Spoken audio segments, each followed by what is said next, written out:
Hathi dipped his trunk into the water as a sign that he did not wish to talk. But,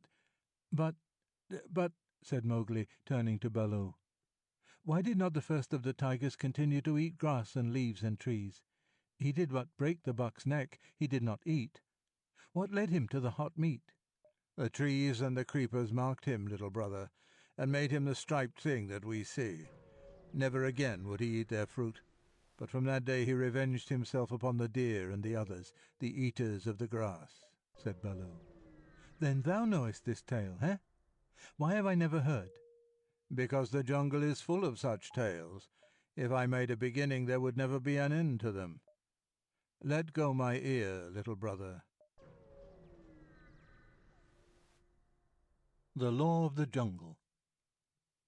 Just to give you an idea of the immense variety of the jungle law, I have translated into verse, Baloo always recited them in a sort of sing-song, a few of the laws that apply to the wolves. There are, of course, hundreds and hundreds more, but these will do for specimens of the simpler rulings. Now this is the law of the jungle, as old and as true as the sky, and the wolf that shall keep it may prosper, but the wolf that shall break it must die. As the creeper that girdles the tree trunk, the law runneth forward and back. For the strength of the pack is the wolf, and the strength of the wolf is the pack. Wash daily from nose-tip to tail-tip, drink deeply, but never too deep. And remember the night is for hunting, and forget not the day is for sleep. The jackal may follow the tiger, but cub, when thy whiskers are grown, remember the wolf is a hunter. Go forth and get food of thine own. Keep peace with the lords of the jungle, the tiger, the panther, the bear, and trouble not Hathi the silent, and mock not the boar in his lair. When pack meets with pack in the jungle, and neither will go from the trail, lie down till the leaders have spoken. It may be fair words shall prevail. When ye fight with a wolf of the pack, ye must fight him alone and afar, lest others take part in the quarrel, and the pack be diminished by war. The lair of the wolf is his refuge, and where he has made him his home. Not even the head wolf may enter, not even the council may come. The lair of the wolf is his refuge, but where he has digged it too plain, the council shall send him a message, and so he shall change it again. If ye kill before midnight, be silent, and wake not the woods with your bay, lest ye frighten the deer from the crops, and the brothers go empty away. Ye may kill for yourselves and your mates, and your cubs as they need, and ye can, but kill not for pleasure of killing, and 7 times never kill man. If he plunder his kill from a weaker, devour not all in thy pride. Pack right is the right of the meanest, so leave him the head and the hide. The kill of the pack is the meat of the pack he must eat where it lies, and no one may carry away of that meat to his lair, or he dies. The kill of the wolf is the meat of the wolf, he may do what he will, but till he has given permission, the pack may not eat of that kill. Cub right is the right of the yearling, from all of his pack he may claim full gorge when the killer has eaten, and none may refuse him the same. Lair right is the right of the mother, from all of her year she may claim 1 haunch of each kill for her litter, and none may deny her the same. Cave right is the right of the father, to hunt by himself for his own. He is freed of all calls to the pack, he is judged by the council alone. Because of his age and his cunning, because of his gripe and his paw, in all that the law leaveth open, the word of the head wolf is law. Now these are the laws of the jungle, and many and mighty are they, but the head and the hoof of the law, and the haunch and the hump is, obey. The Miracle of Purun Bhagat. The night we felt the earth would move, we stole and plucked him by the hand, because we loved him with the love that knows but cannot understand. And when the roaring hillside broke, and all our world fell down in rain, we saved him, we, the little folk, but lo, he does not come again. Mourn now, we saved him for the sake of such poor love as wild ones may. Mourn ye, our brother will not wake, and his own kind drive us away. Dirge of the Longors. The Miracle of Purun Bhagat. There was once a man in India who was Prime Minister of one of the semi-independent native states in the northwestern part of the country. He was a Brahmin, so high caste that caste ceased to have any particular meaning for him, and his father had been an important official in the gay-coloured ragtag and bobtail of an old-fashioned Hindu court. But as Purun Das grew up, he felt that the old order of things was changing, and that if anyone wished to get on in the world, he must stand well with the English, and imitate all that the English believed to be good. At the same time, a native official must keep his own master's favour. This was a difficult game, but the quiet, close-mouthed young Brahmin, helped by a good English education at a Bombay university, played it coolly, and rose step by step to be Prime Minister of the kingdom. That is to say, he held more real power than his master, the Maharaja. When the old king, who was suspicious of the English, their railways and telegraphs, died, Purun Das stood high with his young successor, who had been tutored by an Englishman. And between them, though he always took care that his master should have the credit, they established schools for little girls, made roads, and started state dispensaries and shows of agricultural implements, and published a yearly blue book on the moral and material progress of the state, and the Foreign Office and the Government of India were delighted. Very few native states take up English progress altogether, for they will not believe, as Purun Das showed he did, that what was good for the Englishman must be twice as good for the Asiatic. The Prime Minister became the honoured friend of viceroys and governors and lieutenant governors and medical missionaries and common missionaries, and hard-riding English officers who came to shoot in the state preserves, as well as whole hosts of tourists who travelled up and down India in the cold weather, showing how things ought to be managed. In his spare time, he would endow scholarships for the study of medicine and manufactures on strictly English lines, and write letters to the Pioneer, the greatest Indian daily paper, explaining his master's aims and objects. At last he went to England on a visit, and had to pay enormous sums to the priests when he came back, for even so high caste a Brahmin as Purun Das lost caste by crossing the Black Sea. In London he met and talked with everyone worth knowing, men whose names go all over the world, and saw a great deal more than he said. He was given honorary degrees by learned universities, and he made speeches and talked of Hindu social reform to English ladies in evening dress, till all London cried, "This is the most fascinating man we have ever met at dinner since cloths were first laid." When he returned to India there was a blaze of glory, for the Viceroy himself made a special visit to confer upon the Maharaja the Grand Cross of the Star of India, all diamonds and ribbons and enamel. And at the same ceremony, while the cannon boomed, Purun Das was made a Knight Commander of the Order of the Indian Empire, so that his name stood Sir Purun Das, KCIE. That evening, at dinner in the big viceregal tent, he stood up with the badge and the collar of the order on his breast, and replying to the toast of his master's health, made a speech few Englishmen could have bettered. Next month, when the city had returned to its sun-baked quiet, he did a thing no Englishman would have dreamed of doing, for, so far as the world's affairs went, he died. The jewelled order of his knighthood went back to the Indian government, and a new Prime Minister was appointed to the charge of affairs, and a great game of general post began in all the subordinate appointments. The priests knew what had happened, and the people guessed.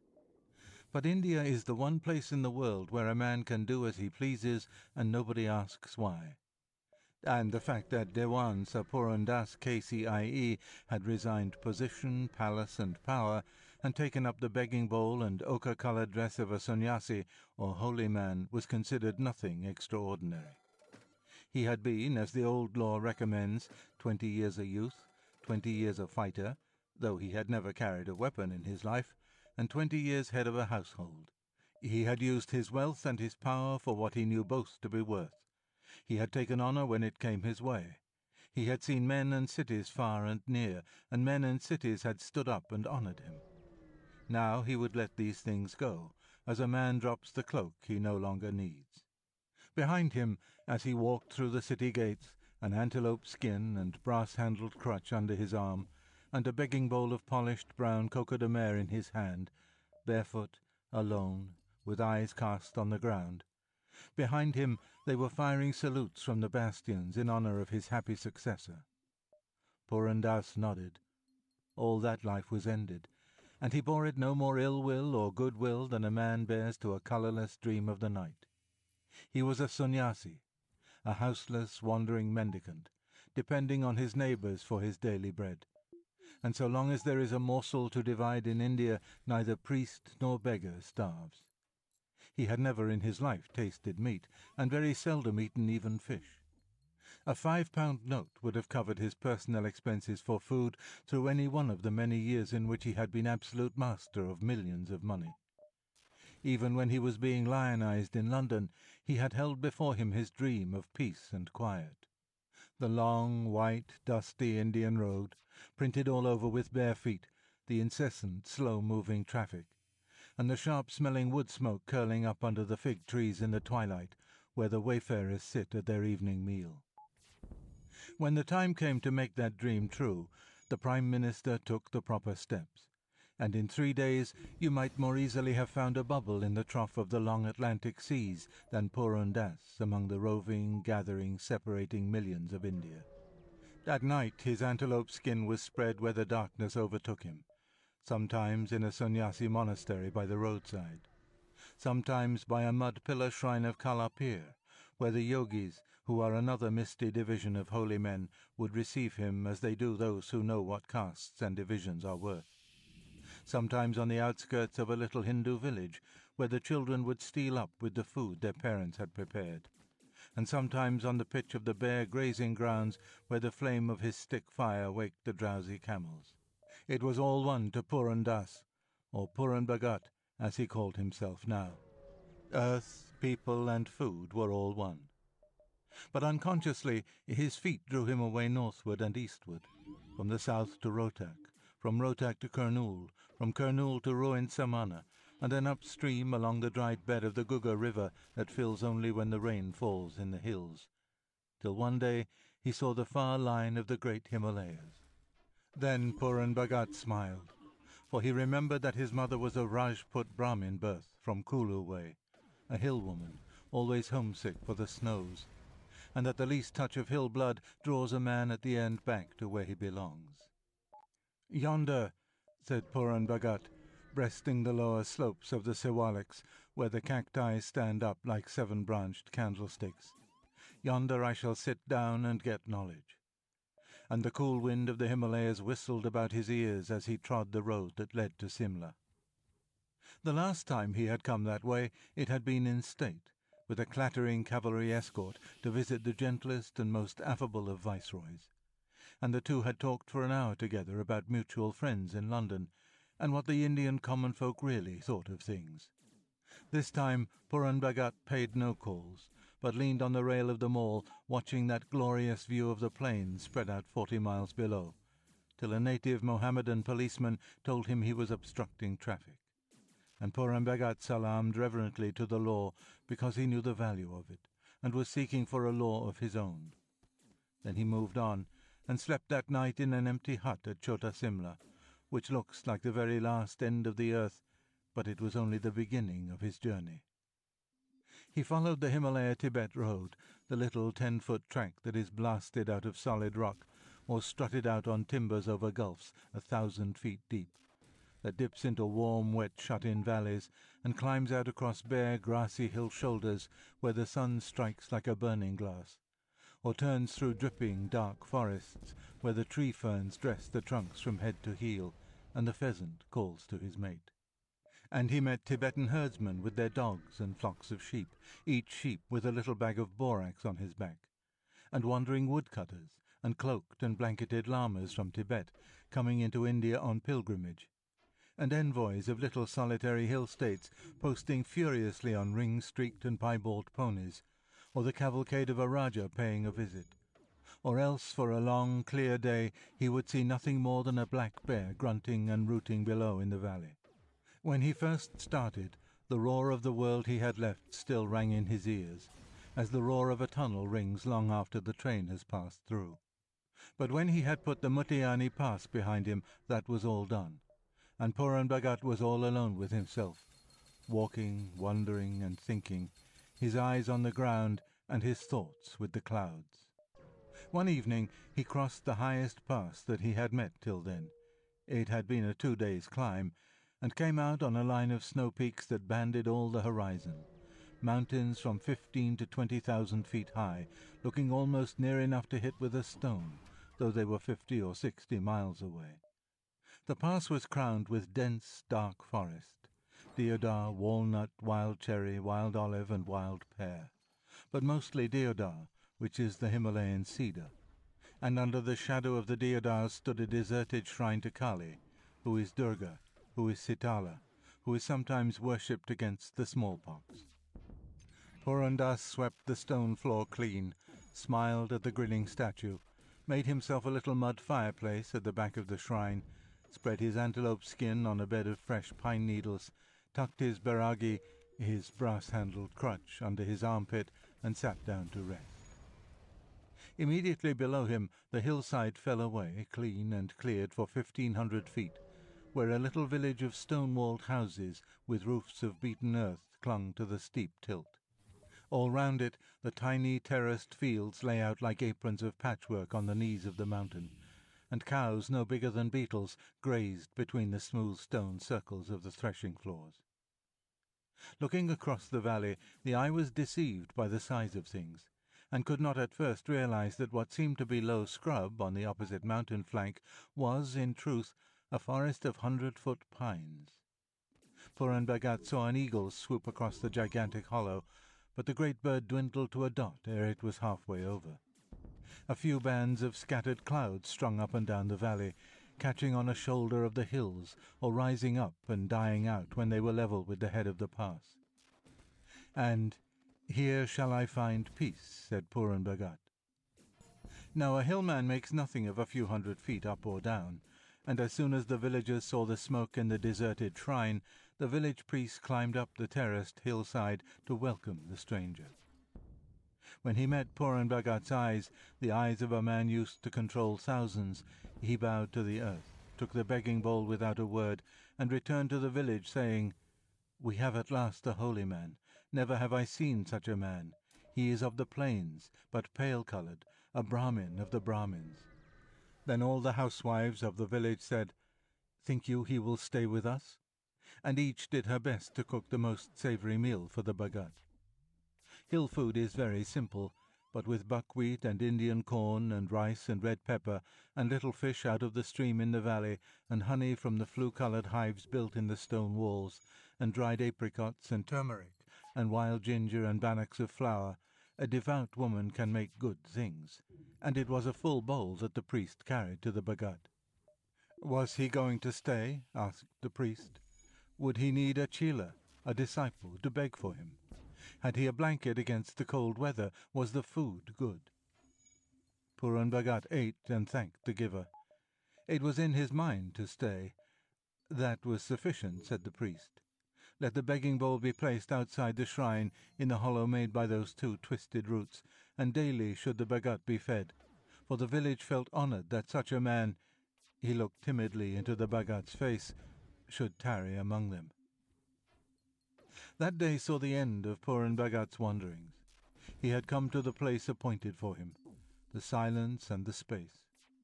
After this, time stopped, and he, sitting at the mouth of the shrine, could not tell whether he were alive or dead. A man with control of his limbs, or a part of the hills and the clouds and the shifting rain and sunlight. He would repeat a name softly to himself 100 times, till at each repetition he seemed to move more and more out of his body, sweeping up to the doors of some tremendous discovery.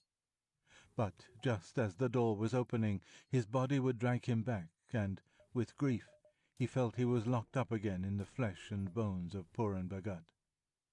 Every morning the filled begging bowl was laid silently in the crotch of the roots outside the shrine. Sometimes the priest brought it. Sometimes a Ladakhi trader, lodging in the village and anxious to get merit, trudged up the path. But more often it was the woman who had cooked the meal overnight, and she would murmur, hardly above her breath, Speak for me before the gods, Bhagat. Speak for such a one, the wife of so-and-so. Now and then some bold child would be allowed the honour, and Purun Bhagat would hear him drop the bowl and run as fast as his little legs could carry him. But the Bhagat never came down to the village. It was laid out like a map at his feet. He could see the evening gatherings, held on the circle of the threshing floors, because that was the only level ground. Could see the wonderful unnamed green of the young rice, the indigo blues of the Indian corn, the dock-like patches of buckwheat, and, in its season, the red bloom of the amaranth, whose tiny seeds, being neither grain nor pulse, make a food that can be lawfully eaten by Hindus in time of fasts. When the year turned, the roofs of all the huts were all little squares of purest gold, for it was on the roofs that they laid out their cobs of the corn to dry.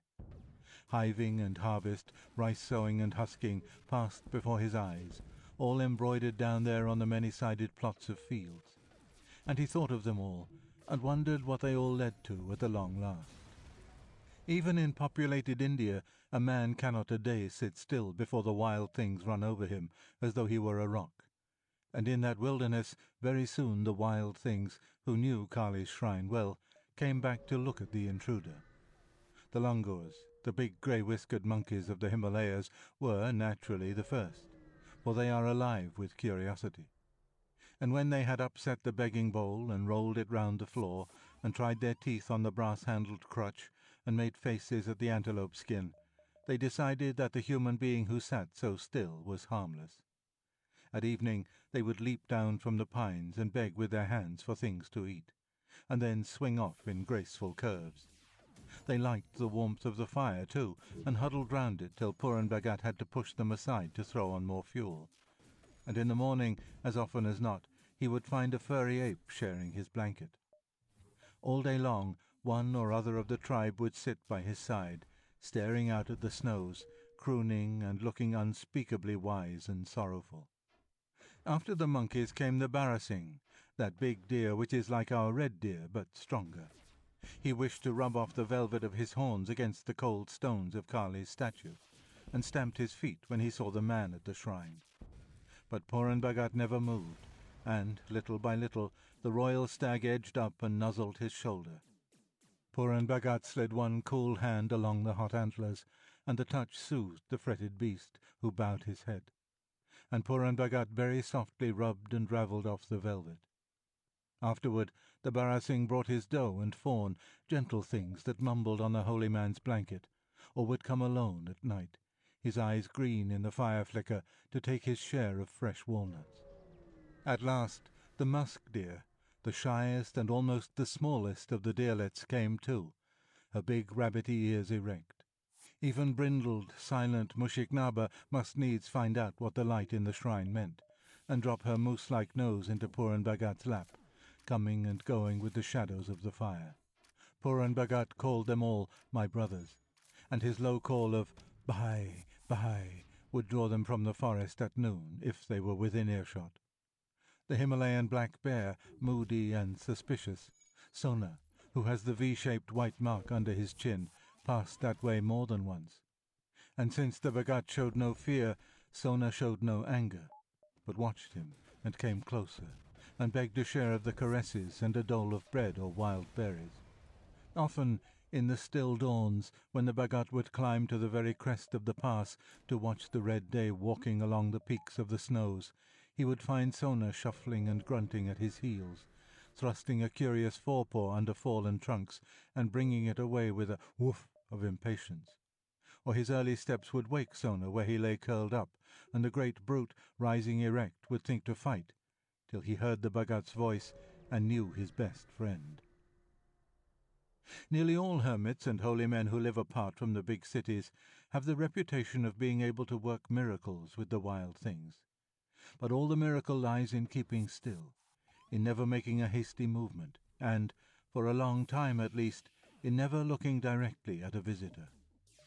The villagers saw the outline of the barasingh stalking like a shadow through the dark forest behind the shrine, saw the minnow, the Himalayan pheasant, blazing in her best colours before Kali's statue, and the langurs on their haunches inside playing with the walnut shells. Some of the children, too, had heard Sona singing to himself, bear fashion, behind the fallen rocks, and the Bhagat's reputation as a miracle worker stood firm. Yet nothing was further from his mind than miracles. He believed that all things were one big miracle, and when a man knows that much, he knows something to go upon. He knew for a certainty that there was nothing great and nothing little in this world. And day and night he strove to think out his way into the heart of things, back to the place whence his soul had come. So thinking, his untrimmed hair fell down about his shoulders. The stone slab at the side of the antelope skin was dented into a little hole by the foot of his brass-handled crutch, and the place between the tree trunks, where the begging bowl rested day after day, sunk and wore into a hollow almost as smooth as the brown shell itself. And each beast knew his exact place at the fire. The fields changed their colours with the seasons. The threshing floors filled and emptied, and filled again and again. And again, when winter came, the langurs frisked among the branches feathered with light snow, till the mother monkeys brought their sad-eyed little babies up from the warmer valleys with the spring. There were few changes in the village. The priest was older, and many of the little children who used to come with the begging dish sent their own children now. And when you asked of the villagers how long their holy man had lived in Kali's shrine at the head of the pass, they answered, "Always." Then came such summer rains as had not been known in the hills for many seasons. Through 3 good months the valley was wrapped in cloud and soaking mist, steady, unrelenting downfall, breaking off into thunder-shower after thunder-shower. Kali's shrine stood above the clouds for the most part, and there was a whole month in which the Bhagat never saw his village. It was packed away under a white floor of cloud that swayed and shifted and rolled on itself and bulged upward, but never broke from its piers, the streaming flanks of the valley. All that time he heard nothing but the sound of a million little waters overhead from the trees, and underfoot along the ground, soaking through the pine needles, dripping from the tongues of draggled fern, and spouting in newly torn muddy channels down the slopes. Then the sun came out, and drew forth the good incense of the deodars and the rhododendrons, and that far-off clean smell which the hill people call the smell of the snows. The hot sunshine lasted for a week, and then the rains gathered together for their last downpour, and the water fell in sheets that flayed off the skin of the ground and leaped back in mud. Purun Bhagat heaped his fire high that night, for he was sure his brothers would need warmth. But never a beast came to the shrine, though he called and called till he dropped asleep, wondering what had happened in the woods. It was in the black heart of the night, the rain drumming like 1,000 drums, that he was aroused by a plucking at his blanket, and, stretching out, felt the little hand of a langur. "It is better here than in the trees," he said sleepily, loosening a fold of blanket. "Take it and be warm." The monkey caught his hand and pulled hard. "Is it food, then?" said Purun Bhagat. "Wait a while and I will prepare some." As he kneeled to throw fuel on the fire, the langur ran to the door of the shrine, crooned, and ran back again, plucking at the man's knee. "What is it? What is thy trouble, brother?" said Purun Bhagat, for the langur's eyes were full of things that he could not tell. "Unless one of thy caste be in a trap, and none set traps here, I will not go into that weather. Look, brother, even the barasingh comes for shelter." The deer's antlers clashed as he strode into the shrine, clashed against the grinning statue of Kali. He lowered them in Purun Bhagat's direction and stamped uneasily, hissing through his half-shut nostrils. "Hi, hi, hi," said the Bhagat, snapping his fingers. "Is this payment for a night's lodging?" But the deer pushed him toward the door, and as he did so, Purun Bhagat heard the sound of something opening with a sigh, and saw 2 slabs of the floor draw away from each other, while the sticky earth below smacked its lips. "Now I see," said Purun Bhagat. "No blame to my brothers that they did not sit by the fire tonight. The mountain is falling. And yet, why should I go?" His eye fell on the empty begging bowl, and his face changed. "They have given me good food daily since I came, and, if I am not swift, tomorrow there will not be one mouth in the valley. Indeed, I must go and warn them below. Back there, brother, let me get to the fire." The barasingh backed unwillingly as Purun Bhagat drove a pine torch deep into the flame, twirling it till it was well lit. "Ah, ye came to warn me," he said, rising. "Better than that we shall do, better than that. Out now, and lend me thy neck, brother, for I have but 2 feet." He clutched the bristling withers of the barasingh with his right hand, held the torch away with his left, and stepped out of the shrine into the desperate night. There was no breath of wind, but the rain nearly drowned the flare as the great deer hurried down the slope, sliding on his haunches. As soon as they were clear of the forest, more of the Bhagat's brothers joined them. He heard, though he could not see, the langurs pressing about him, and behind them the of Sona. The rain matted his long white hair into ropes, the water splashed beneath his bare feet, and his yellow robe clung to his frail old body, but he stepped down steadily, leaning against the barasingh. He was no longer a holy man, but Sir Purun Das, KCIE, Prime Minister of no small state, a man accustomed to command, going out to save life. Down the steep, plashy path they poured all together, the Bhagat and his brothers, down and down, till the deer's feet clicked and stumbled on the wall of a threshing floor, and he snorted because he smelt man. Now they were at the head of the one crooked village street, and the Bhagat beat with his crutch on the barred windows of the blacksmith's house as his torch blazed up in the shelter of the eaves. "Up and out!" cried Purun Bhagat, and he did not know his own voice, for it was years since he had spoken aloud to a man. "The hill falls, the hill is falling, up and out, O you within." "It is our Bhagat," said the blacksmith's wife. "He stands among his beasts. Gather the little ones and give the call." It ran from house to house, while the beasts, cramped in the narrow way, surged and huddled round the Bhagat, and Sona puffed impatiently. The people hurried into the street. They were no more than 70 souls all told, and in the glare of the torches they saw their Bhagat holding back the terrified barasingh, while the monkeys plucked piteously at his skirts, and Sona sat on his haunches and roared. "Across the valley and up the next hill," shouted Purun Bhagat. "Leave none behind. We follow." Then the people ran as only hill folk can run, for they knew that in a landslip you must climb for the highest ground across the valley. They fled, splashing through the little river at the bottom, and panted up the terraced fields on the far side, while the Bhagat and his brethren followed. Up and up the opposite mountain they climbed, calling to each other by name, the roll call of the village, and at their heels toiled the big barasingh, weighted by the failing strength of Purun Bhagat. At last the deer stopped in the shadow of a deep pine wood, 500 feet up the hillside. His instinct, that had warned him of the coming slide, told him he would be safe here. Purun Bhagat dropped fainting by his side, for the chill of the rain and that fierce climb were killing him. But first he called to the scattered torches ahead, "Stay and count your numbers." Then, whispering to the deer as he saw the lights gather in a cluster, "Stay with me, brother. Stay till I go." There was a sigh in the air that grew to a mutter, and a mutter that grew to a roar, and a roar that passed all sense of hearing, and the hillside on which the villagers stood was hit in the darkness and rocked to the blow. Then a note, as steady, deep, and true as the deep sea of the organ, drowned everything for perhaps 5 minutes, while the very roots of the pines quivered to it. It died away, and the sound of the rain falling on miles of hard ground and grass changed to the muffled drum of water on soft earth. That told its own tale. Never a villager, not even the priest, was bold enough to speak to the Bhagat who had saved their lives.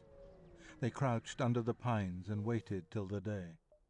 When it came, they looked across the valley and saw that what had been forest and terraced field and track-threaded grazing ground was one raw, red, fan-shaped smear, with a few trees flung head down on the scarp. That red ran high up the hill of their refuge, damming back the little river, which had begun to spread into a brick-coloured lake. Of the village, of the road to the shrine, of the shrine itself, and the forest behind, there was no trace. For 1 mile in width and 2,000 feet in sheer depth, the mountain-side had come away bodily, planed clean from head to heel. And the villagers, one by one, crept through the wood to pray before their Bhagat. They saw the barasingh standing over him, who fled when they came near, and they heard the langurs wailing in the branches, and Sona moaning up the hill. But their Bhagat was dead, sitting cross-legged, his back against a tree, his crutch under his armpit, and his face turned to the northeast. The priest said, "Behold a miracle after a miracle, for in this very attitude must all sannyasis be buried. Therefore, where he now is, we will build the temple to our holy man." They built the temple before a year was ended, a little stone and earth shrine, and they called the hill the Bhagat's Hill, and they worship there with lights and flowers and offerings to this day. But they do not know that the saint of their worship is the late Sir Puran Das, KCIE, DCL, PhD, etc., once Prime Minister of the progressive and enlightened state of Mohiniwala, and honorary or corresponding member of more learned and scientific societies than will ever do any good in this world or the next. A Song of Kabir. H. light was the world that he weighed in his hands. O heavy the tale of his fiefs and his lands. He has gone from the Gudi and put on the shroud, and departed in guise of Bairagi avowed. Now the white road to Delhi is mat for his feet. The Sal and the Kika must guard him from heat. His home is the camp and the waste and the crowd. He is seeking the way as Bairagi avowed. He has looked upon man, and his eyeballs are clear. There was one, there is one, and but one, saith Kabir. The red mist of doing has thinned to a cloud. He has taken the path for Bairagi avowed. To learn and discern of his brother the clod, of his brother the brute, and his brother the god, he has gone from the council and put on the shroud. Can ye hear, saith Kabir, a Bairagi avowed. Letting in the jungle. Veil them, cover them, wall them round, blossom and creeper and weed. Let us forget the sight and the sound, the smell and the touch of the breed. Fat black ash by the altar stone, here is the white-foot rain, and the does bring forth in the fields unsown, and none shall affright them again. And the blind walls crumble, unknown, o'erthrown, and none shall inhabit again. Letting in the jungle. You will remember, if you have read the tales in the first Jungle Book, that after Mowgli had pinned Shere Khan's hide to the council rock, he told as many as were left of the Seoni pack that henceforward he would hunt in the jungle alone. And the 4 children of Mother and Father Wolf said that they would hunt with him. But it is not easy to change one's life all in a minute, particularly in the jungle. The first thing Mowgli did, when the disorderly pack had slunk off, was to go to the home cave and sleep for a day and a night. Then he told Mother Wolf and Father Wolf as much as they could understand of his adventures among men. And when he made the morning sun flicker up and down the blade of his skinning knife, the same he had skinned Shere Khan with, they said he had learned something. Then Akela and the Grey Brother had to explain their share of the great buffalo drive in the ravine, and Baloo toiled up the hill to hear all about it, and Bagheera scratched himself all over with pure delight at the way in which Mowgli had managed his war. It was long after sunrise, but no one dreamed of going to sleep, and from time to time during the talk Mother Wolf would throw up her head and sniff a deep snuff of satisfaction as the wind brought her the smell of the tiger skin on the council rock. "But for Akela and Grey Brother here," Mowgli said at the end, "I could have done nothing. Oh, mother, mother, if thou hadst seen the black herd bulls pour down the ravine, or hurry through the gates when the man-pack flung stones at me." "I am glad I did not see that last," said Mother Wolf stiffly. "It is not my custom to suffer my cubs to be driven to and fro like jackals. I would have taken a price from the man-pack, but I would have spared the woman who gave thee the milk. Yes, I would have spared her alone." "Peace, peace, Raksha," said Father Wolf lazily. "Our frog has come back again, so wise that his own father must lick his feet. And what is a cut, more or less, on the head? Leave men alone." Baloo and Bagheera both echoed, "Leave men alone." Mowgli, his head on Mother Wolf's side, smiled contentedly, and said that for his own part he never wished to see or hear or smell man again. "But what?" said Akela, cocking one ear. "But what if men do not leave thee alone, little brother?" "We be 5, said Grey Brother, looking round at the company and snapping his jaws on the last word. "We also might attend to that hunting," said Bagheera, with a little switch of his tail, looking at Baloo. "But why think of men now, Akela?" "For this reason," the Lone Wolf answered. "When that yellow thief's hide was hung up on the rock, I went back along our trail to the village, stepping in my tracks, turning aside, and lying down to make a mixed trail in case one should follow us. But when I had fouled the trail so that I myself hardly knew it again, Mang the Bat came hawking between the trees and hung up above me. Said Mang, 'The village of the Man Pack where they cast out the man cub hums like a hornet's nest.'" "It was a big stone that I threw," chuckled Mowgli, who had often amused himself by throwing pawpaws into a hornet's nest and racing off to the nearest pool before the hornets caught him. "I asked of Mang what he had seen. He said the red flower blossomed at the gate of the village, and the men sat about it carrying guns. Now know, for I have good cause," Akela looked down at the old dry scars on his flank and side, "that men do not carry guns for pleasure. Presently, little brother, a man with a gun follows our trail, if indeed he be not already on it." "But why should he? Men have cast me out. What more do they need?" said Mowgli angrily. "Thou art a man, little brother," Akela returned. "It is not for us, the free hunters, to tell thee what thy brethren do, or why." He had just time to snatch up his paw as the skinning knife cut deep into the ground below.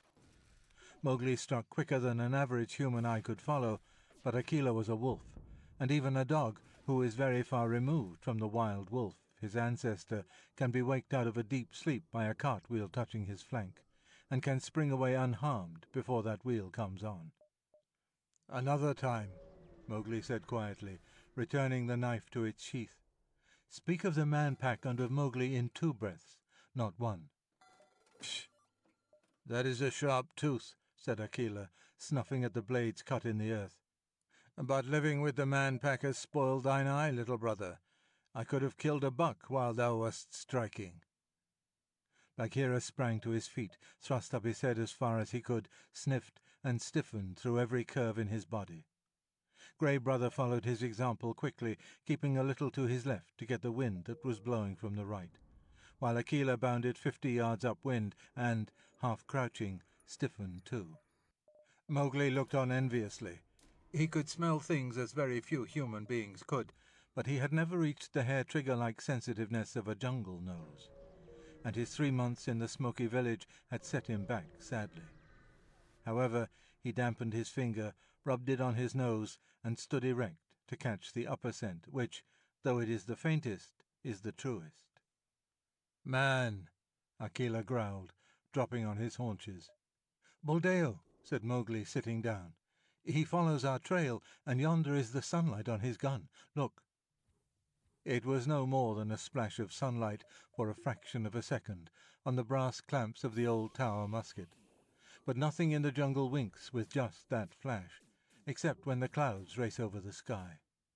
Then a piece of mica, or a little pool, or even a highly polished leaf will flash like a heliograph. But that day was cloudless and still. "I knew men would follow," said Akela triumphantly. "Not for nothing have I led the pack." The 4 cubs said nothing, but ran downhill on their bellies, melting into the thorn and underbrush as a mole melts into a lawn. "Where go ye, and without word?" Mowgli called. "Shh! We roll his skill here before midday," Grey Brother answered. "Back, back and wait! Man does not eat man!" Mowgli shrieked. "Who was a wolf but now? Who drove the knife at me for thinking he might be man?" said Akela, as the 4 wolves turned back sullenly and dropped to heel. "Am I to give a reason for all I choose to do?" said Mowgli furiously. "That is man. There speaks man," Bagheera muttered under his whiskers. "Even so did men talk round the king's cages at Udipore. We of the jungle know that man is wisest of all. If we trusted our ears, we should know that of all things he is most foolish." Raising his voice, he added, "The man cub is right in this. Men hunt in packs. To kill one, unless we know what the others will do, is bad hunting. Come, let us see what this man means toward us." "We will not come," Grey Brother growled. "Hunt alone, little brother. We know our own minds. That skull would have been ready to bring by now." Mowgli had been looking from one to the other of his friends, his chest heaving and his eyes full of tears.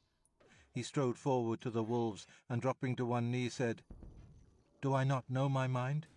Look at me." They looked uneasily, and when their eyes wandered, he called them back again and again, till their hair stood up all over their bodies, and they trembled in every limb, while Mowgli stared and stared. "Now," he said, "of us 5, which is leader?" "Thou art leader, little brother," said Grey Brother, and he licked Mowgli's foot. "Follow then," said Mowgli, and the 4 followed at his heels with their tails between their legs. "This comes of living with the man-pack," said Bagheera, slipping down after them. "There is more in the jungle now than jungle law, Baloo." The old bear said nothing, but he thought many things.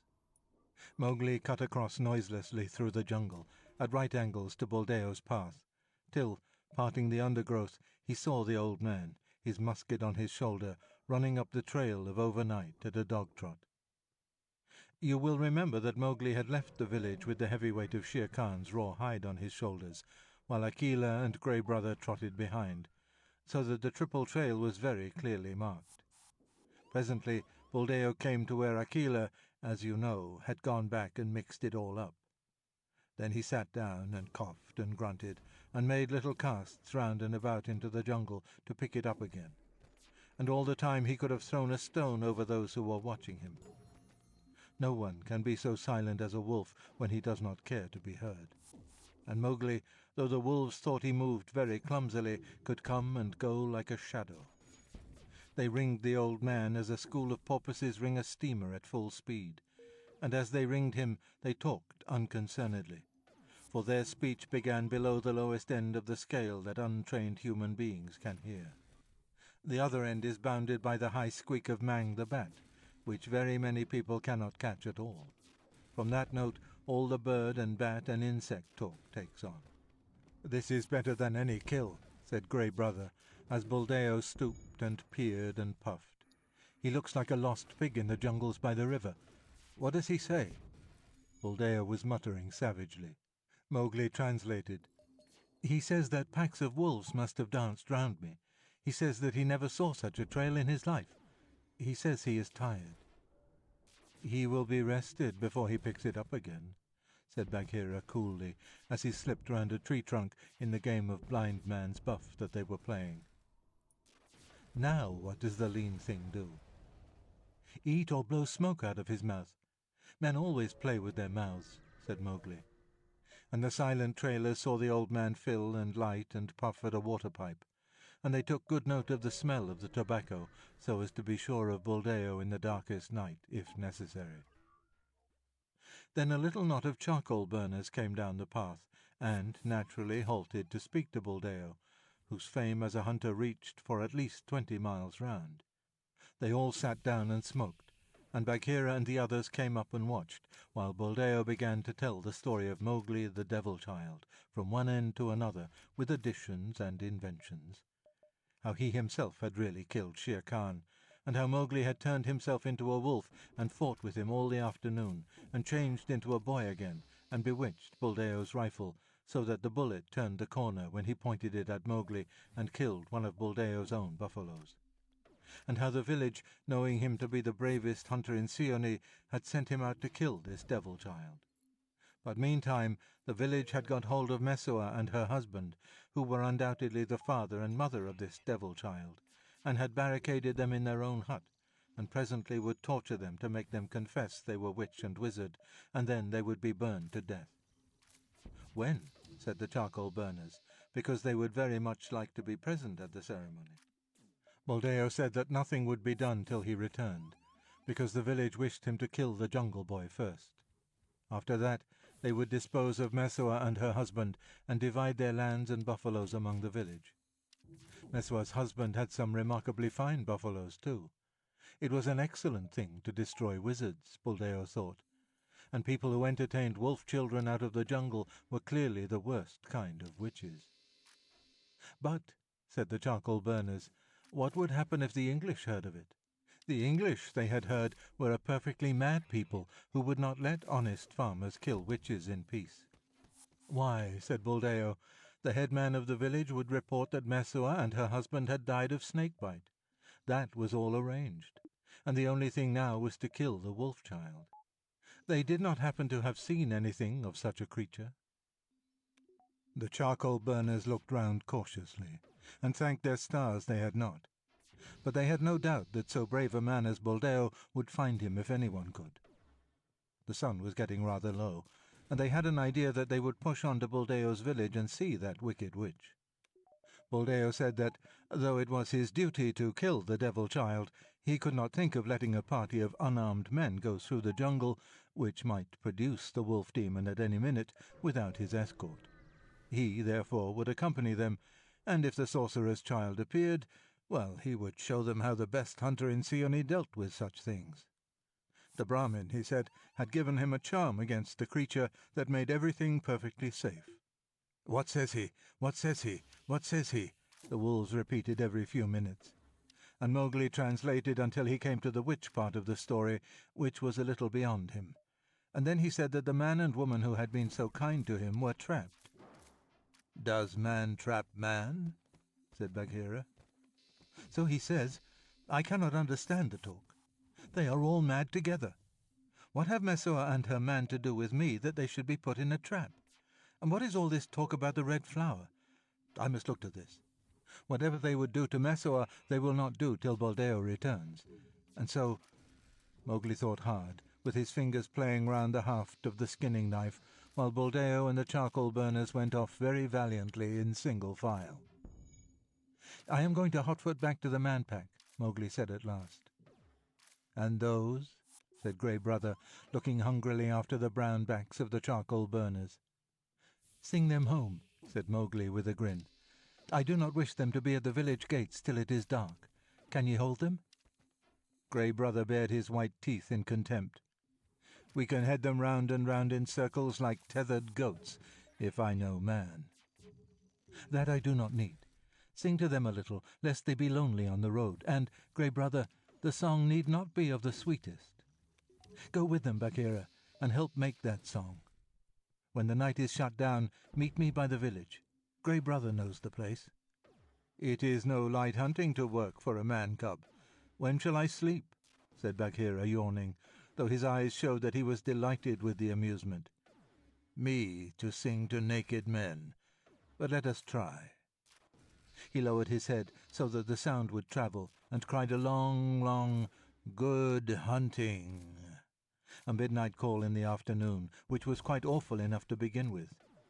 Mowgli heard it rumble and rise and fall, and die off in a creepy sort of whine behind him, and laughed to himself as he ran through the jungle.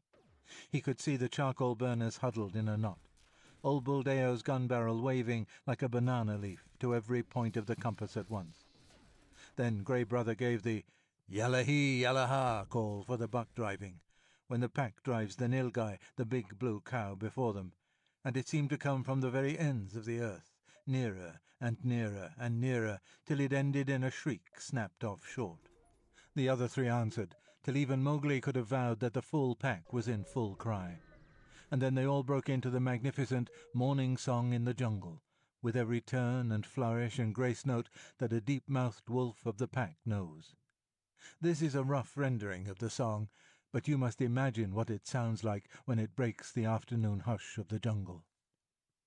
One moment past, our bodies cast no shadow on the plain. Now clear and black they stride our track, and we run home again. In morning hush each rock and bush stands hard and high and raw. Then give the call, good rest to all that keep the jungle law. Now horn and pelt our peoples melt in covert to abide. Now crouched and still to cave and hill our jungle barons glide. Now stark and plain man's oxen strain that draw the new-yoked plough. Now stripped and dread the dawn is red above the lit talao. Ho, get to lair, the sun's aflare behind the breathing grass, and creaking through the young bamboo the warning whispers pass. By day made strange, the woods we range, with blinking eyes we scan, while down the skies the wild duck cries, the day to man. The dew is dried that drenched our hide, or washed about our way, and where we drank the puddled bank is crisping into clay. The traitor dark gives up each mark of stretched or hooded claw, then hear the call, good rest to all that keep the jungle law. But no translation can give the effect of it, or the yelping scorn the four threw into every word of it, as they heard the trees crash when the men hastily climbed up into the branches, and Buldeo began repeating incantations and charms. Then they lay down and slept, for, like all who live by their own exertions, they were of a methodical cast of mind, and no one can work well without sleep. Meantime, Mowgli was putting the miles behind him, 9 to the hour, swinging on, delighted to find himself so fit after all his cramped months among men. The one idea in his head was to get Messua and her husband out of the trap, whatever it was, for he had a natural mistrust of traps. Later on he promised himself he would pay his debts to the village at large.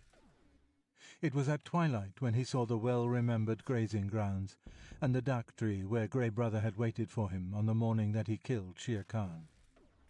Angry as he was at the whole breed and community of man, something jumped up in his throat and made him catch his breath when he looked at the village roofs. He noticed that everyone had come in from the fields unusually early, and that, instead of getting to their evening cooking, they gathered in a crowd under the village tree and chattered and shouted. Men must always be making traps for men, or they are not content, said Mowgli. Last night it was Mowgli, but that night seems many rains ago. Tonight it is Messua and her man. Tomorrow, and for very many nights after, it will be Mowgli's turn again. He crept along outside the wall till he came to Messua's hut and looked through the window into the room. There lay Messua, gagged and bound hand and foot, breathing hard and groaning. Her husband was tied to the gaily painted bedstead. The door of the hut that opened into the street was shut fast, and 3 or 4 people were sitting with their backs to it. Mowgli knew the manners and customs of the villagers very fairly. He argued that so long as they could eat and talk and smoke, they would not do anything else. But as soon as they had fed, they would begin to be dangerous. Buldeo would be coming in before long, and if his escort had done its duty, Buldeo would have a very interesting tale to tell. So he went in through the window, and stooping over the man and the woman, cut their thongs, pulling out the gags, and looked round the hut for some milk. Messua was half wild with pain and fear. She had been beaten and stoned all the morning, and Mowgli put his hand over her mouth just in time to stop a scream. Her husband was only bewildered and angry, and sat picking dust and things out of his torn beard. I knew he would come," Messua sobbed at last. "Now do I know that he is my son." And she hugged Mowgli to her heart. Up to that time Mowgli had been perfectly steady, but now he began to tremble all over, and that surprised him immensely. "Why are these thongs? Why have they tied thee?" he asked after a pause. "To be put to the death for making a son of thee. What else?" said the man sullenly. "Look, I bleed."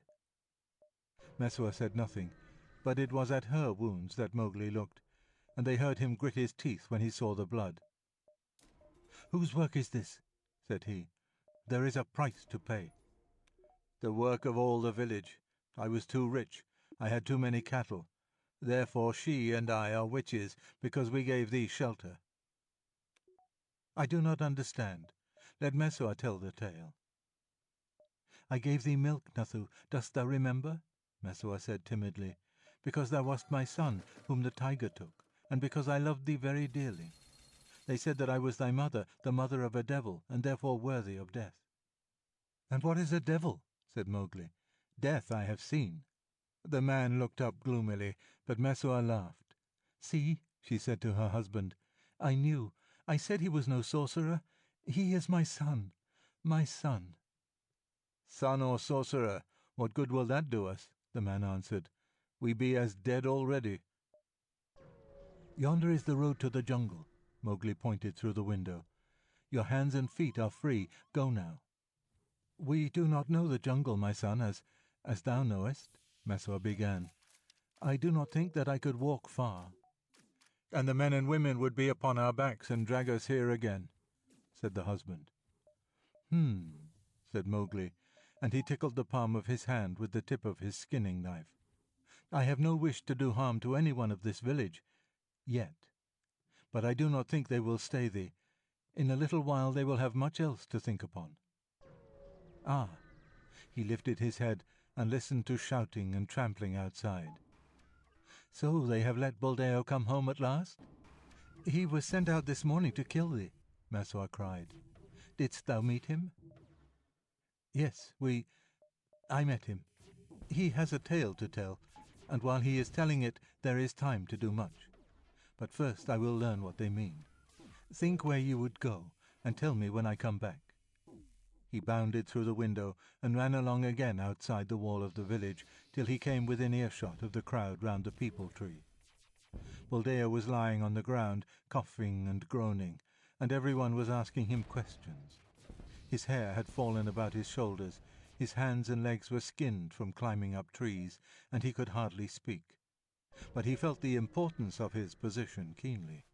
From time to time he said something about devils and singing devils and magic enchantment, just to give the crowd a taste of what was coming. Then he called for water. Bah, said Mowgli. Chatter, chatter, talk, talk. Men are blood brothers of the Bandar-log.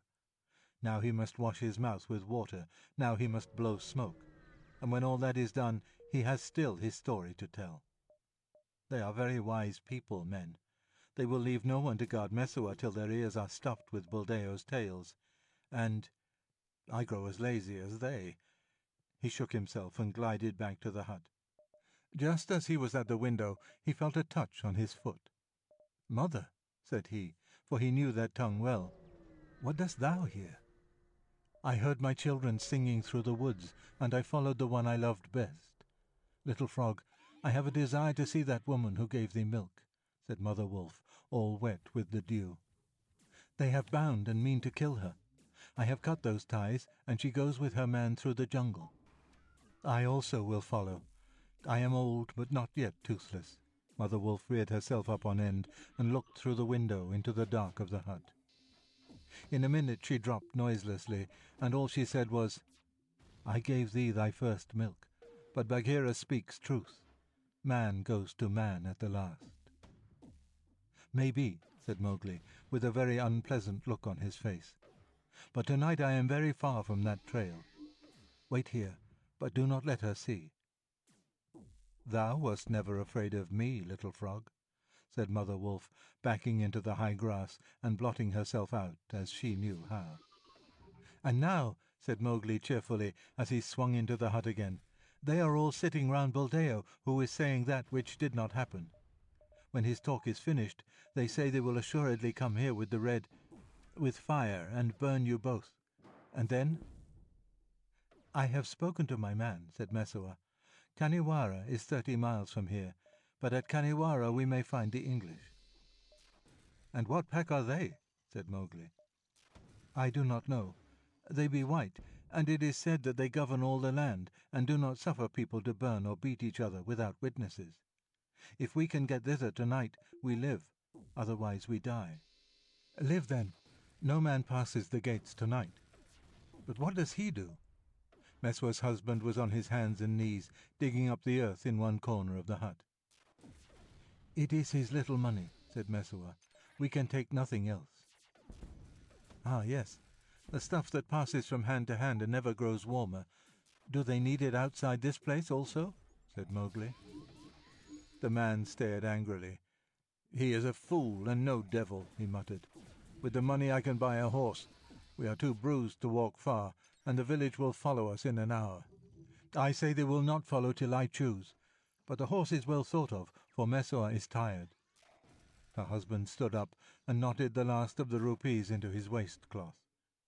Mowgli helped Mesua through the window, and the cool night air revived her, but the jungle in the starlight looked very dark and terrible. You know the trail to Kaniwara? Mowgli whispered. They nodded. "Good. Remember now not to be afraid, and there is no need to go quickly. Only there may be some small singing in the jungle behind you and before. Think you we would have risked a night in the jungle through anything less than the fear of burning? It is better to be killed by beasts than by men," said Messua's husband. But Messua looked at Mowgli and smiled.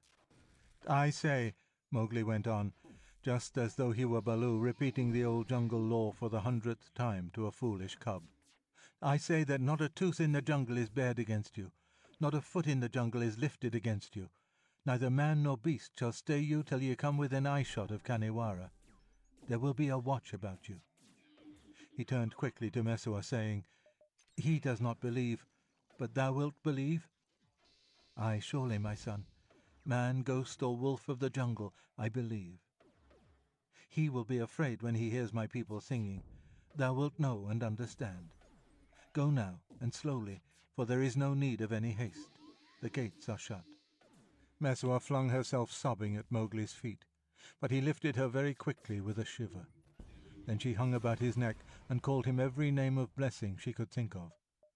But her husband looked enviously across his fields and said, "If we reach Khanhiwara, and I get the ear of the English, I will bring such a lawsuit against the Brahmin and old Buldeo and the others as shall eat the village to the bone.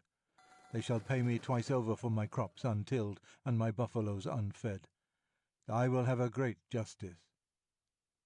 Mowgli laughed. "I do not know what justice is, but come next rains and see what is left." They went off toward the jungle, and Mother Wolf leaped from her place of hiding. "Follow," said Mowgli, "and look to it that all the jungle knows these two are safe. Give tongue a little. I would call Bagheera." The long, low howl rose and fell, and Mowgli saw Messua's husband flinch and turn, half-minded to run back to the hut. "Go on," Mowgli called cheerfully. "I said there might be singing. The call will follow up to Khanhiwara. It is favor of the jungle." Messua urged her husband forward, and the darkness of the jungle shut down on them and Mother Wolf as Bagheera rose up almost under Mowgli's feet, trembling with delight of the night that drives the jungle people wild. "I am ashamed of thy brethren," he said, purring. "What? Did they not sing sweetly to Buldeo?" said Mowgli. "Too well, too well. They made even me forget my pride, and, by the broken lock that freed me, I went singing through the jungle as though I were out wooing in the spring. Didst thou not hear us? I had other game afoot. Ask Buldeo if he liked the song. But where are the four? I do not wish one of the man-pack to leave the gates tonight." "What need of the four, then?" said Bagheera, shifting from foot to foot, his eyes ablaze, and purring louder than ever. "I can hold them, little brother. Is it killing at last? The singing and the sight of the men climbing up the trees have made me very ready. What is man that we should care for him? The naked brown digger, the hairless and toothless, the eater of earth. I have followed him all day. At noon, in the white sunlight, I herded him as the wolves herd buck. I am Bagheera, Bagheera, Bagheera. As I dance with my shadow, so danced I with those men. Look."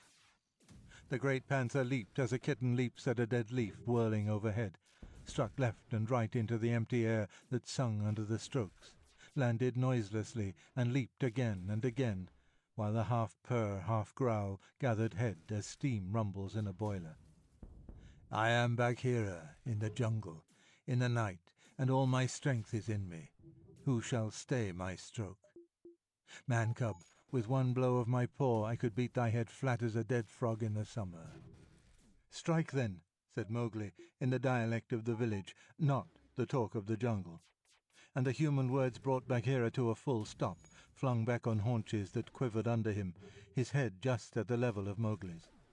Once more Mowgli stared, as he had stared at the rebellious cubs, full into the beryl-green eyes, till the red glare behind their green went out like the light of a lighthouse shut off 20 miles across the sea, till the eyes dropped, and the big head with them dropped lower and lower, and the red rasp of a tongue grated on Mowgli's instep.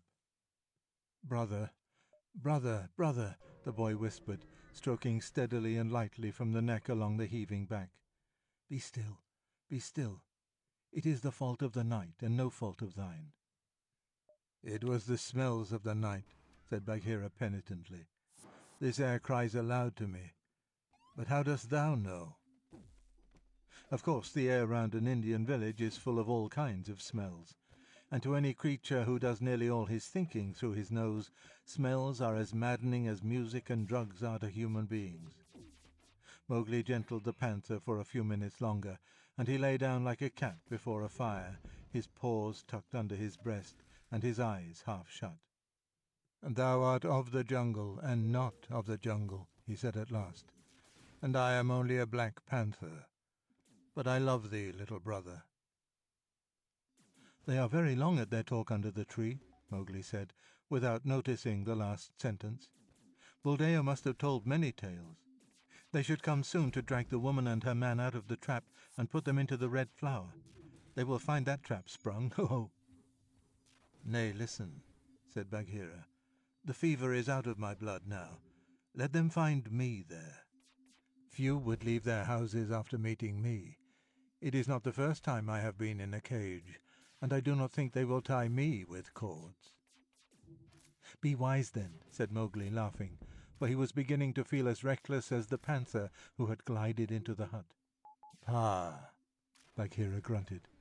"This place is rank with man.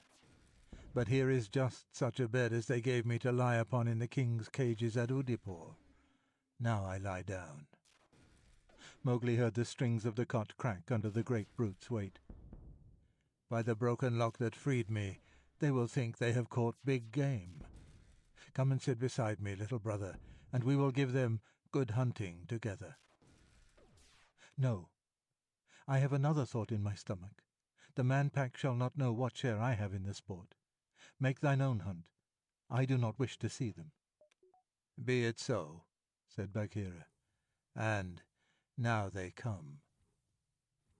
The conference under the peepul tree had been growing noisier and noisier at the far end of the village.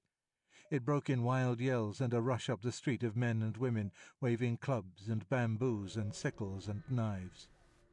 Buldeo and the Brahmin were at the head of it, but the mob was close at their heels, and they cried, "The witch and the wizard, let us see if hot coins will make them confess. Burn the hut over their heads. We will teach them to shelter wolf devils. Nay, beat them first. Torches, more torches. Buldeo, heat the gun barrels." Here was some little difficulty with the catch of the door. It had been very firmly fastened, but the crowd tore it away bodily, and the light of the torches streamed into the room where, stretched at full length on the bed, his paws crossed and lightly hung down over one end, black as the pit and terrible as a demon, was Bagheera. There was 1/2 minute of desperate silence as the front ranks of the crowd clawed and tore their way back from the threshold. And in that minute Bagheera raised his head and yawned, elaborately, carefully, and ostentatiously, as he would yawn when he wished to insult an equal. The fringed lips drew back and up, the red tongue curled, the lower jaw dropped and dropped till you could see halfway down the hot gullet, and the gigantic dog teeth stood clear to the pit of the gums till they rang together, upper and under, with the snick of steel-faced wards shooting home round the edges of a safe. Next instant the street was empty. Bagheera had leaped back through the window and stood at Mowgli's side, while a yelling, screaming torrent scrambled and tumbled one over another in their panic haste to get to their own huts. "They will not stir till day comes," said Bagheera quietly. "And now?" The silence of the afternoon sleep seemed to have overtaken the village, but as they listened they could hear the sound of heavy grain boxes being dragged over earthen floors and set down against doors. Bagheera was quite right. The village would not stir till daylight. Mowgli sat still and thought, and his face grew darker and darker. "What have I done?" said Bagheera at last, coming to his feet, fawning. "Nothing but great good. Watch them now till the day. I sleep." Mowgli ran off into the jungle and dropped like a dead man across a rock and slept the day round and the night back again. When he waked, Bagheera was at his side, and there was a newly killed buck at his feet. Bagheera watched curiously while Mowgli went to work with his skinning knife, ate and drank, and turned over with his chin in his hands. "The man and woman are come safe within eyeshot of Kaniwara," Bagheera said. "Thy lair-mother sent word back by Chil, the kite. They found a horse before midnight of the night they were freed, and went very quickly. Is not that well?" "That is well," said Mowgli. "And thy man-pack in the village did not stir till the sun was high this morning. Then they ate their food and ran back quickly to their houses." "Did they by chance see thee?" "It may have been.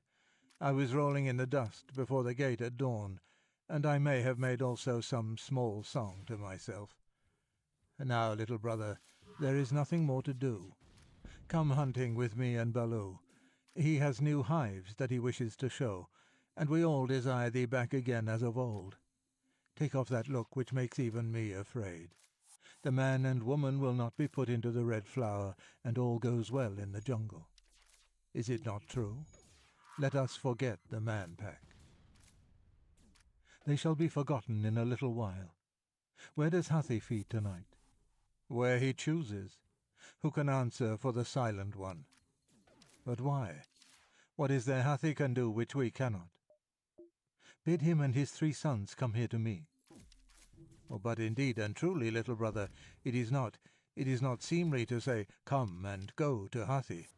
Remember, he is the master of the jungle, and before the man-pack changed the look of thy face, he taught thee the master words of the jungle." "That is all one. I have a master word for him now. Bid him come to Mowgli the Frog, and if he does not hear it first, bid him come because of the sack of the fields of Bhurtpore." "The sack of the fields of Bhurtpore," Bagheera repeated 2 or 3 times to make sure. "I go.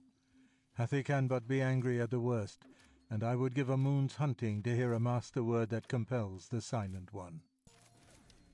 He went away, leaving Mowgli stabbing furiously with his skinning knife into the earth.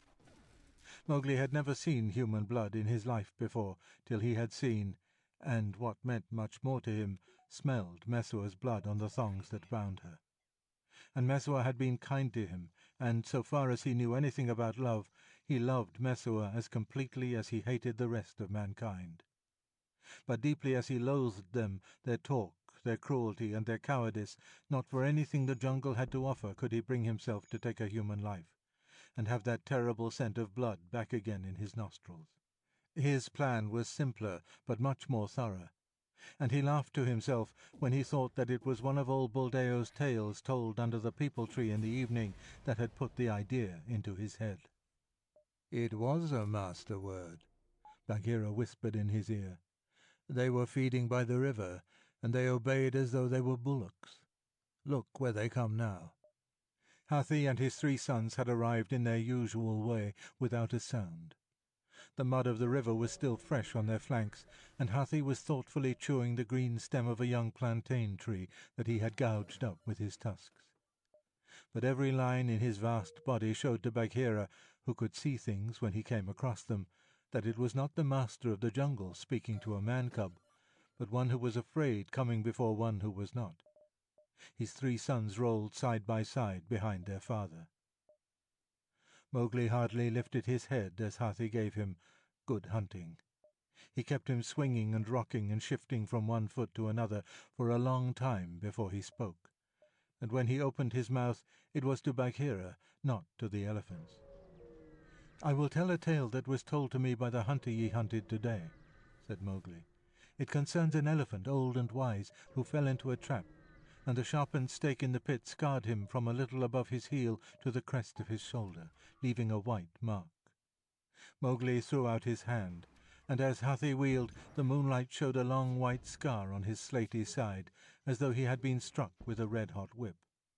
"Men came to take him from the trap," Mowgli continued, "but he broke his ropes, for he was strong, and went away till his wound was healed.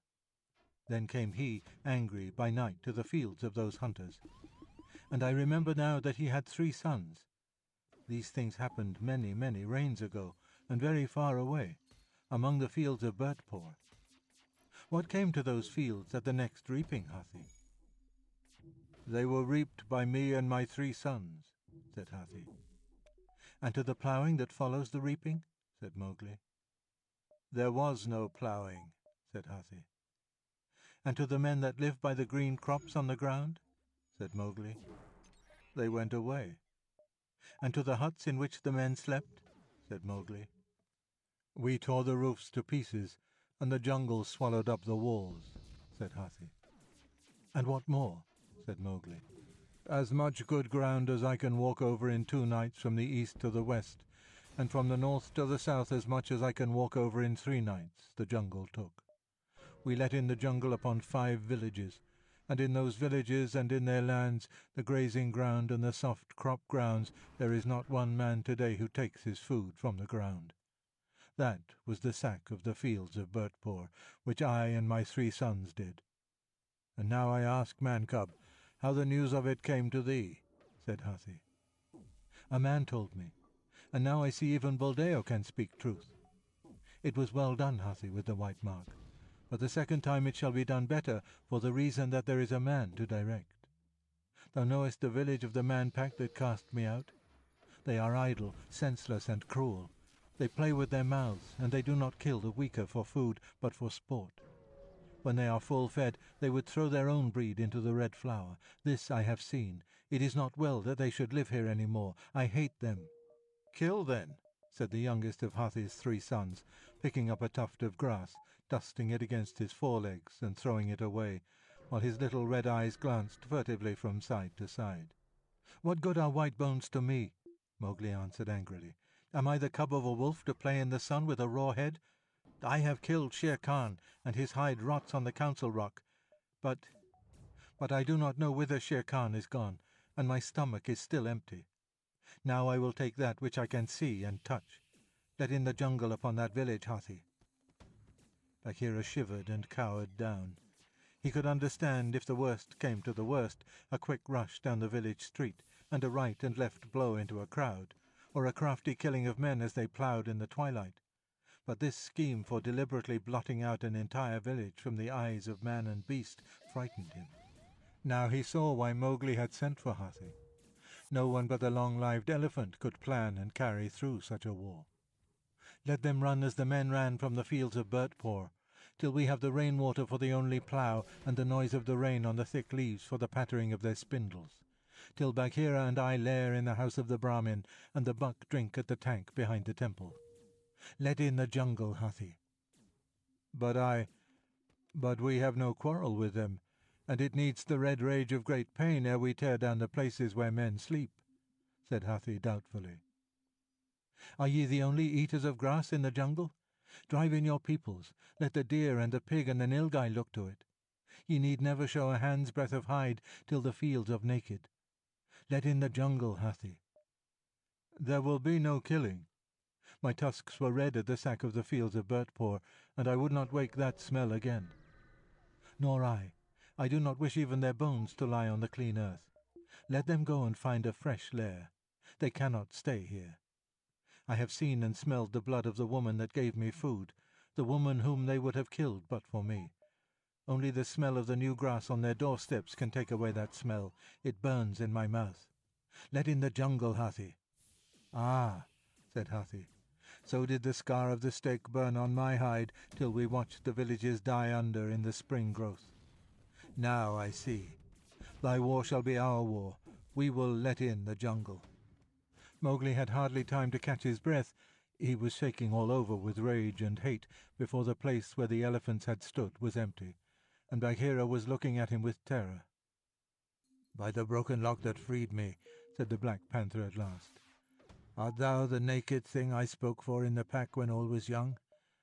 Master of the jungle, when my strength goes, speak for me, speak for Baloo, speak for us all.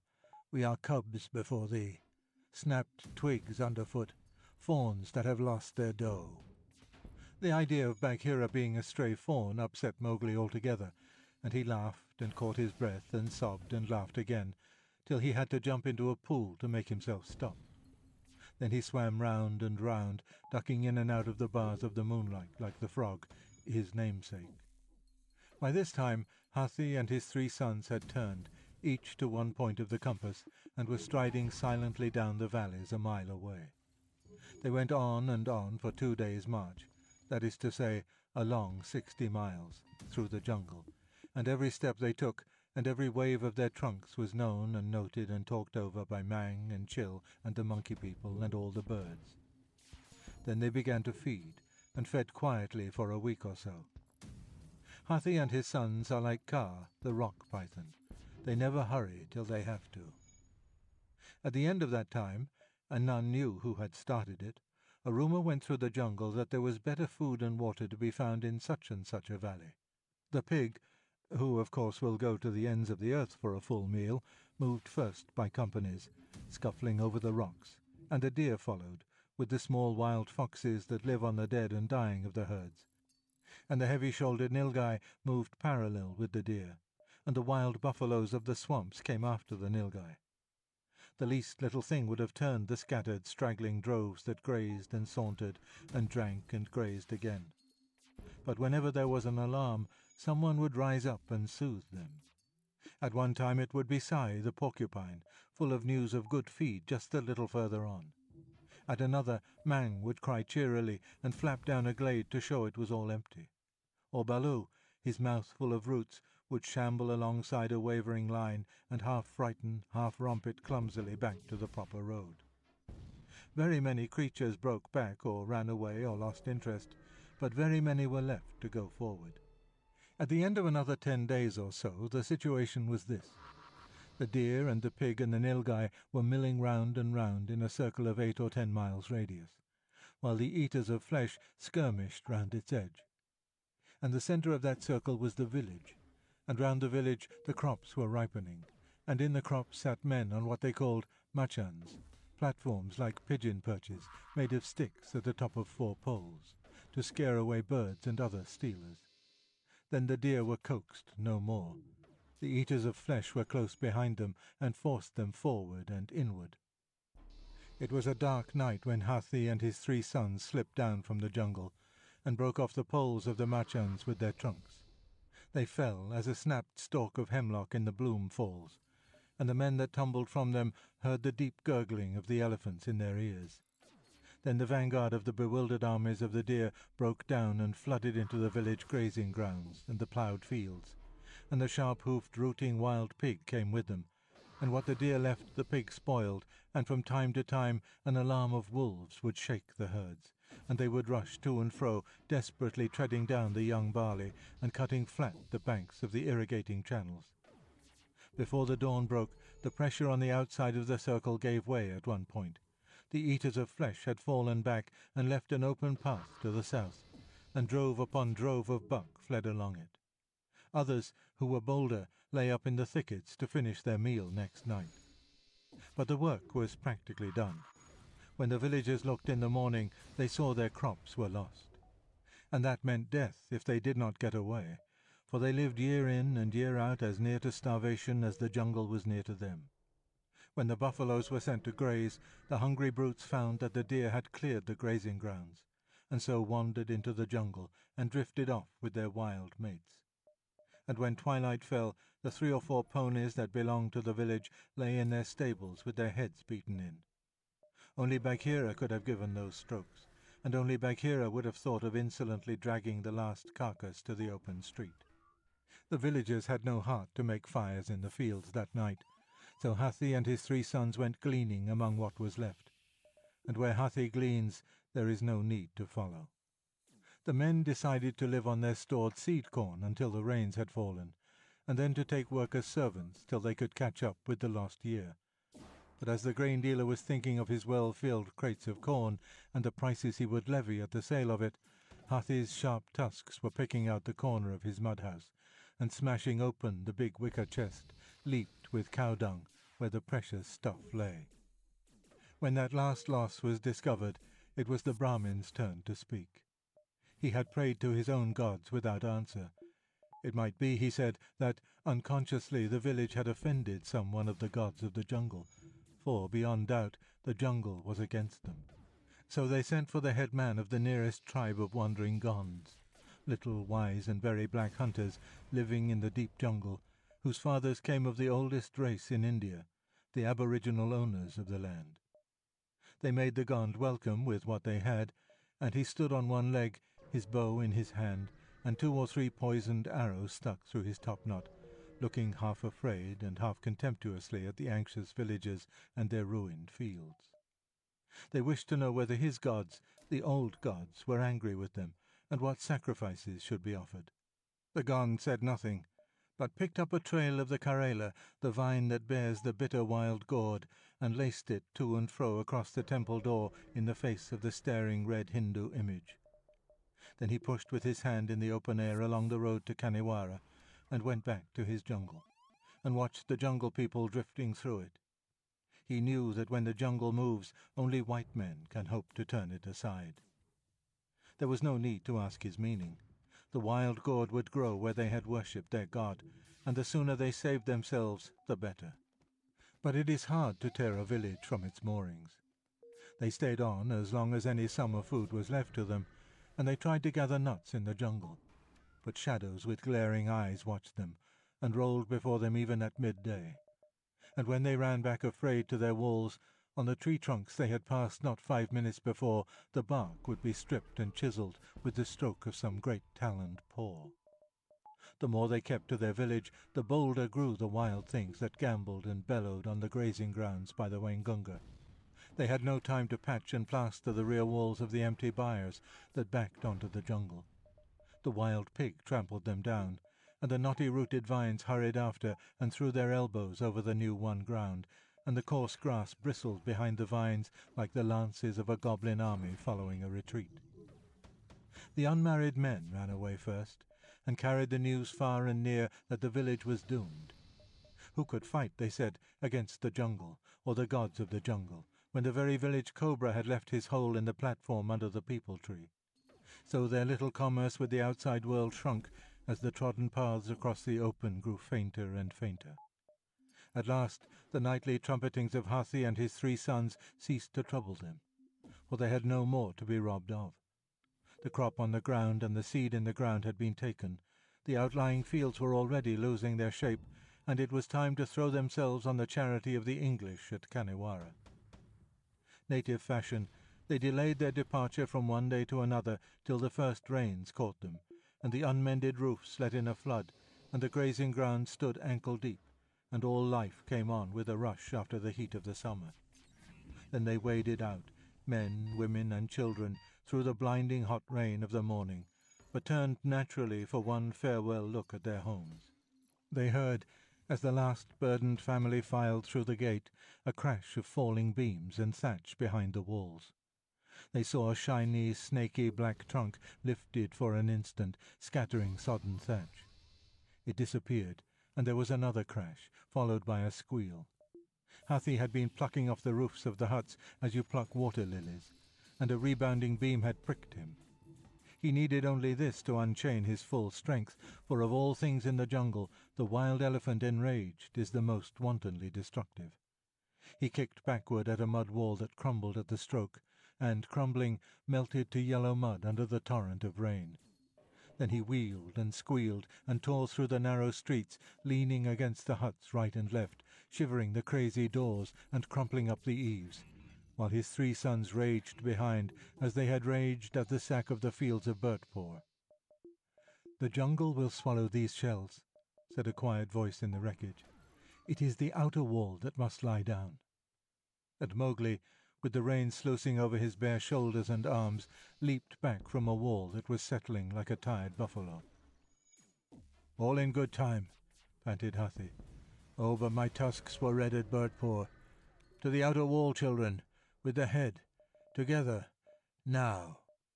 The 4 pushed side by side. The outer wall bulged, split, and fell, and the villagers, dumb with horror, saw the savage, clay-streaked heads of the wreckers in the ragged gap. Then they fled, houseless and foodless, down the valley, as their village, shredded and tossed and trampled, melted behind them. A month later, the place was a dimpled mound, covered with soft green young stuff, and by the end of the rains there was the roaring jungle in full blast on the spot that had been under plough not 6 months before. Mowgli's Song Against People. I will let loose against you the fleet-footed vines. I will call in the jungle to stamp out your lines. The roofs shall fade before it, the house beams shall fall, and the Karela, the bitter Karela, shall cover it all. In the gates of these your councils my people shall sing. In the doors of these your garners the bat-folk shall cling. And the snake shall be your watchman by a hearthstone unswept. For the Karela, the bitter Karela, shall fruit where ye slept. Ye shall not see my strikers, ye shall hear them and guess. By night, before the moonrise, I will send for my cess. And the wolf shall be your herdsman by a landmark removed. For the Karela, the bitter Karela, shall seed where ye loved. I will reap your fields before you at the hands of a host. Ye shall glean behind my reapers for the bread that is lost. And the deer shall be your oxen by a headland untilled. For the Karela, the bitter Karela, shall leaf where ye build. I have untied against you the club-footed vines. I have sent in the jungle to swamp out your lines. The trees are on you, the house beams shall fall, and the Karela, the bitter Karela, shall cover you all. The Undertakers. When ye say to Tabaki, my brother, when ye call the hyena to meat, ye may cry the full truce with Jacala, the belly that runs on 4 feet. Jungle Law. The Undertakers. Respect the aged. It was a thick voice, a muddy voice that would have made you shudder, a voice like something soft breaking in two. There was a quaver in it, a croak and a whine. Respect the aged, O companions of the river, respect the aged. Nothing could be seen on the broad reach of the river except a little fleet of square-sailed, wooden-pinned barges loaded with building stone that had just come under the railway bridge and were driving downstream. They put their clumsy helms over to avoid a sandbar made by the scour of the bridge piers, and as they passed, 3 abreast, the horrible voice began again. O Brahmins of the river, respect the aged and infirm. A boatman turned where he sat on the gunwale, lifted up his hand, said something that was not a blessing, and the boats creaked on through the twilight. The broad Indian River, that looked more like a chain of little lakes than a stream, was as smooth as glass, reflecting the sandy red sky in mid-channel, but splashed with patches of yellow and dusky purple near and under the low banks. Little creeks ran into the river in the wet season, but now their dry mouths hung clear above waterline. On the left shore, and almost under the railway bridge, stood a mud and brick and thatch and stick village, whose main street, full of cattle going back to their buyers, ran straight to the river, and ended in a sort of rude brick pierhead, where people who wanted to wash could wade in step by step. That was the ghat of the village of Mugger Ghat. Night was falling fast over the fields of lentils and rice and cotton in the low-lying ground yearly flooded by the river, over the reeds that fringed the elbow of the bend, and the tangled low jungle of the grazing grounds behind the still reeds. The parrots and crows, who had been chattering and shouting over their evening drink, had flown inland to roost, crossing the outgoing battalions of the flying foxes, and cloud upon cloud of waterbirds came whistling and honking to the cover of the reed-beds. There were geese, barrel-headed and black-backed, teal, widgeon, mallard, and sheldrake, with curlews and here and there a flamingo. A lumbering adjutant crane brought up the rear, flying as though each slow stroke would be his last. Respect the aged. Brahmins of the river, respect the aged. The adjutant half-turned his head, sheered a little in the direction of the voice, and landed stiffly on the sandbar below the bridge. Then you saw what a ruffianly brute he really was. His back view was immensely respectable, for he stood nearly 6 feet high, and looked rather like a very proper bald-headed parson. In front it was different, for his alley sloper-like head and neck had not a feather to them, and there was a horrible raw-skin pouch on his neck under his chin, a hold-all for the things his pickaxe beak might steal. His legs were long and thin and skinny, but he moved them delicately, and looked at them with pride as he preened down his ashy grey tail feathers, glanced over the smooth of his shoulder, and stiffened into "stand at attention." A mangy little jackal, who had been yapping hungrily on a low bluff, cocked up his ears and tail, and scuttered across the shallows to join the adjutant. He was the lowest of his caste. Not that the best of jackals are good for much, but this one was peculiarly low, being half a beggar, half a criminal, a cleaner-up of village rubbish-heaps, desperately timid or wildly bold, everlastingly hungry, and full of cunning that never did him any good. "Ugh," he said, shaking himself dolefully as he landed. "May the red mange destroy the dogs of this village. I have 3 bites for each flea upon me, and all because I looked, only looked, mark you, at an old shoe in a cow byre. Can I eat mud?" He scratched himself under his left ear. "I heard," said the adjutant, in a voice like a blunt saw going through a thick board. "I heard there was a newborn puppy in that same shoe." "To hear is one thing, to know is another," said the jackal, who had a very fair knowledge of proverbs picked up by listening to men round the village fires of an evening. "Quite true. So to make sure, I took care of that puppy while the dogs were busy elsewhere." "They were very busy," said the jackal. "Well, I must not go to the village hunting for scraps yet awhile. And so there truly was a blind puppy in that shoe." "It is here," said the adjutant, squinting over his beak at his full pouch. "A small thing, but acceptable now that charity is dead in the world." "Aye, the world is iron in these days," wailed the jackal. Then his restless eye caught the least possible ripple on the water, and he went on quickly, "Life is hard for us all, and I doubt not that even our excellent master, the pride of the Gort and the envy of the river—" "A liar, a flatterer, and a jackal were all hatched out of the same egg," said the adjutant to nobody in particular, for he was rather a fine sort of liar on his own account when he took the trouble. "Yes, the envy of the river," the jackal repeated, raising his voice. "Even he, I doubt not, finds that since the bridge has been built, good food is more scarce. But on the other hand, though I would by no means say this to his noble face, he is so wise and so virtuous, as I, alas, am not." "When the jackal owns he is grey, how black must the jackal be," muttered the adjutant. He could not see what was coming. "That his food never fails, and in consequence—" There was a soft grating sound, as though a boat had just touched in shoal water. The jackal spun round quickly and faced—it is always best to face—the creature he had been talking about.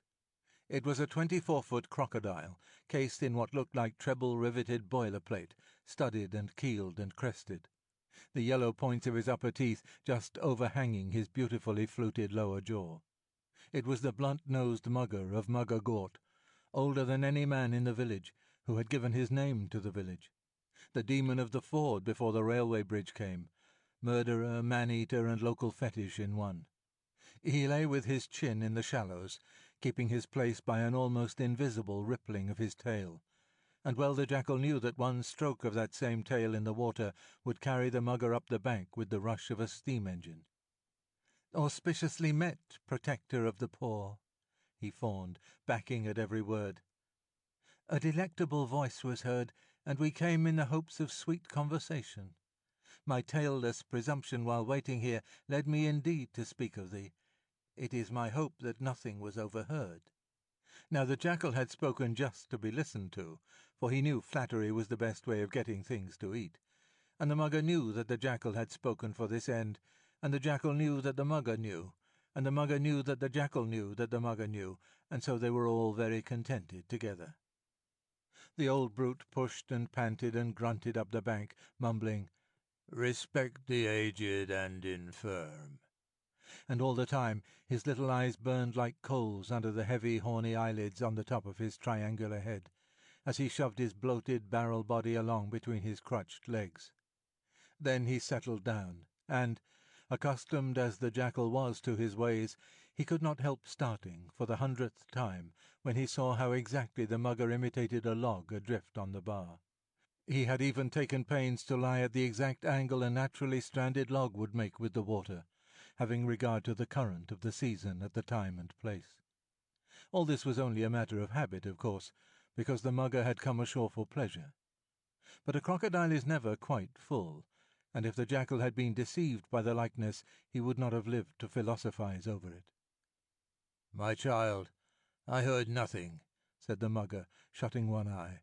"The water was in my ears, and also I was faint with hunger. Since the railway bridge was built, my people at my village have ceased to love me, and that is breaking my heart." "Ah, shame," said the jackal, "so noble a heart too. But men are all alike, to my mind." "Nay, there are very great differences indeed," the mugger answered gently. "Some are lean as boat poles, others again are fat as young dogs. Never would I causelessly revile men. They are of all fashions, but the long years have shown me that, one with another, they are very good. Men, women, and children, I have no fault to find with them.